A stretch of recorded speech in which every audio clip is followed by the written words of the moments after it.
Bien le bonjour, c'est Fabien de Captain Virtuality. J'ai testé la nouvelle Insta360 X4. J'ai fait une vidéo complète que je te mets ici en lien. Elle est vraiment super. Mais depuis la sortie de la caméra, il y a une nouvelle mise à jour et ils ont rajouté une résolution, la 5,7K plus, qui se situe entre le 8K et le 5,7 classique. Alors c'est quoi cette résolution? Est-ce que c'est utile? Et on va voir également la qualité d'image entre le 8K, le plus et le classique. Je vous laisse apprécier la qualité d'image. À gauche le 8K, le plus au milieu, le classique à droite. Je zoome 4 fois. Le plus se situe bien au milieu en qualité d'image entre le 8K à gauche et à droite le classique. Un autre test devant une glycine. J'ai trouvé ça intéressant pour voir les détails au niveau des petites fleurs de la glycine. Zoom x2. On voit bien la différence entre le classique et le 8K. Et en effet, le 5,7K plus qui se situe entre les deux.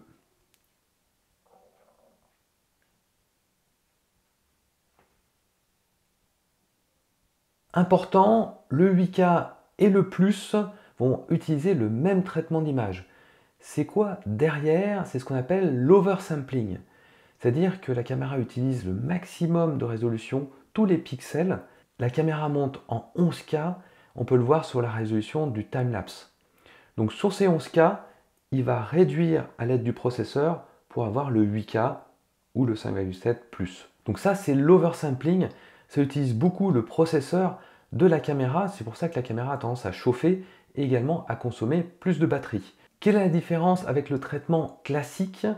La caméra va utiliser une autre technologie, le pixel binning, le rassemblement de pixels, qui elle va se situer au niveau du capteur. Donc ça va moins solliciter le processeur de la caméra.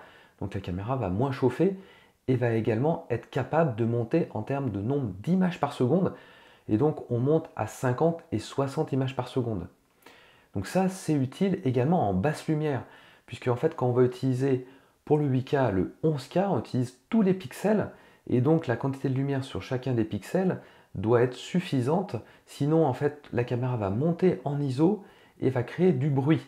Si vous voulez plus d'informations, regardez ça à tête reposée sur les deux technologies. Je vous mettrai en description les informations que j'ai trouvées de la part d'Insta360, également des commentaires intéressants. Mais si vous avez des informations plus techniques là-dessus, n'hésitez pas à les mettre en commentaire. Pourquoi avoir cette résolution intermédiaire? En fait, ça va être plus compatible avec tout un tas de devices, donc de smartphones. Ça va également réduire la taille du fichier et solliciter moins le processeur. Sur la taille des fichiers, on a des fichiers d'un peu plus d'1 giga en 8K et en effet, on a une position intermédiaire sur le 5,7K. Mais les fichiers varient également par rapport au débit. Vous pouvez mettre en débit standard ou en débit élevé. Si vous augmentez le débit, ça va augmenter la qualité, mais également la taille des fichiers. Quelle résolution choisir? Si vous avez un smartphone bien compatible, vous n'avez pas peur de la taille des fichiers, allez sur le 8K. Si vous êtes en action ou en basse lumière, utilisez le classique 5,7K. Vous pouvez monter en 60 ou 50 images par seconde. Et bien sûr, s'il y a moins de lumière, ça sera mieux. En conclusion, c'est très bien d'avoir plusieurs possibilités données par Insta360. Le gros plus, bien sûr, c'est le 8K avec, on l'a vu, une augmentation des détails sur l'image. Alors 5,7K, ça va dépendre de vos smartphones. Et après, j'ai dit basse lumière et mouvement pour le classique. Donc ça donne quand même une plage de résolution très intéressante. Après, il faut évidemment choisir. Je te donne rendez-vous pour d'autres vidéos sur la X4. N'hésite pas à t'abonner. Et je te souhaite de bonnes vidéos, de bonnes créations vidéo. À bientôt, ciao!